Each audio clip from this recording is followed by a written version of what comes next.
kinorakot lang.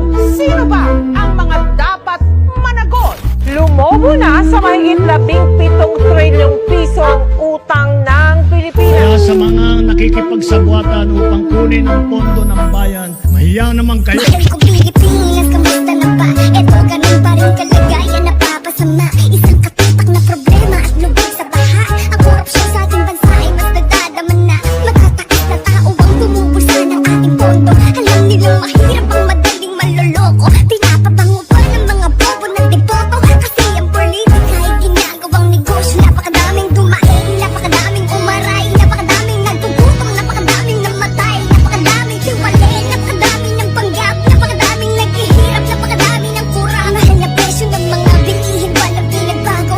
Sa sobrang taas na lulunod ng mga tao, isa yan sa dahilan kung bakit tayo hikahos kumayod na sa trabaho. Lagi pa rin kinakapos, mag-eleksyon kilala ka, mag-umupo na limot. Di naman solusyonan ang nabuo ng hirot.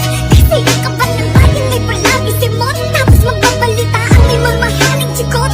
Nagnanako para lang sa sariling kapakanan. Mga taong nasa laylayan ng walang karapatan, na lumaban para sa kinabukasan ng bansa. Tayo mga Pilipino, hindi tayo alkansya.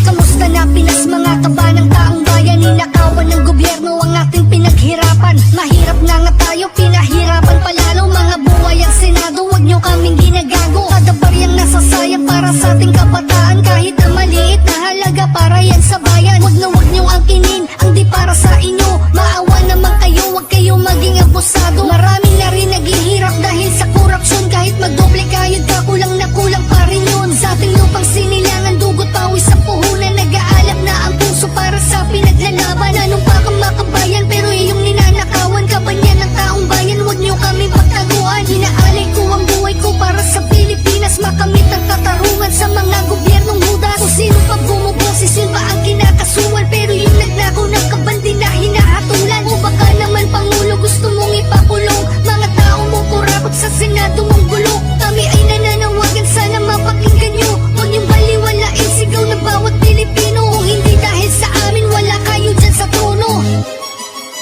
Wala kayo sa trono.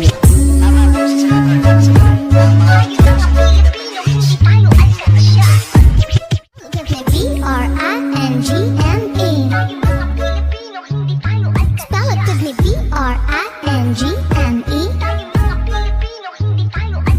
Bring me balay na inanin ang umararo. Bring me paso ng mga bombero. Bring me binayad ang pasahero. Bring me tinapay ng panadero.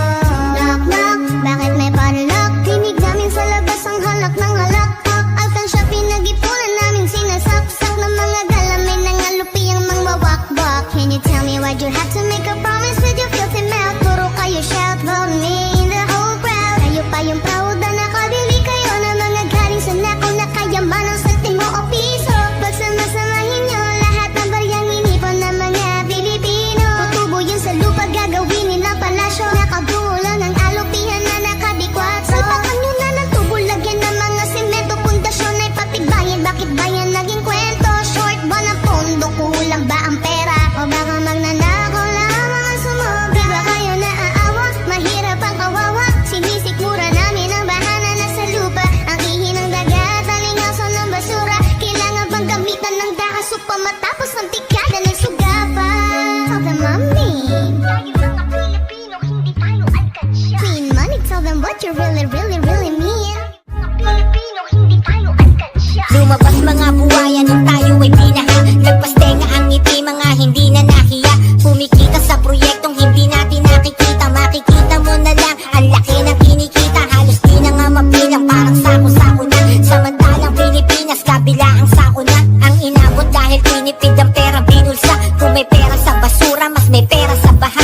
Paano may makukulong kung mambabata sa isang kot? Mga kurakot sa Pinas, di na ba magagamot? Nakakalungkot ng isipin na kayo ang mga salot. Inupo at hinalay, pero sa amin pinagdamot. Kakarambot na nga na halaga, hindi pa rin umabot. Yung para sa bayan, sa bulsa nyo lang umikot. Dami nang nagtatanong, iba-ibain yung sagot. Habang kami nag-aabang kung meron bang mananagot. Ang hustisya ay bulag, harap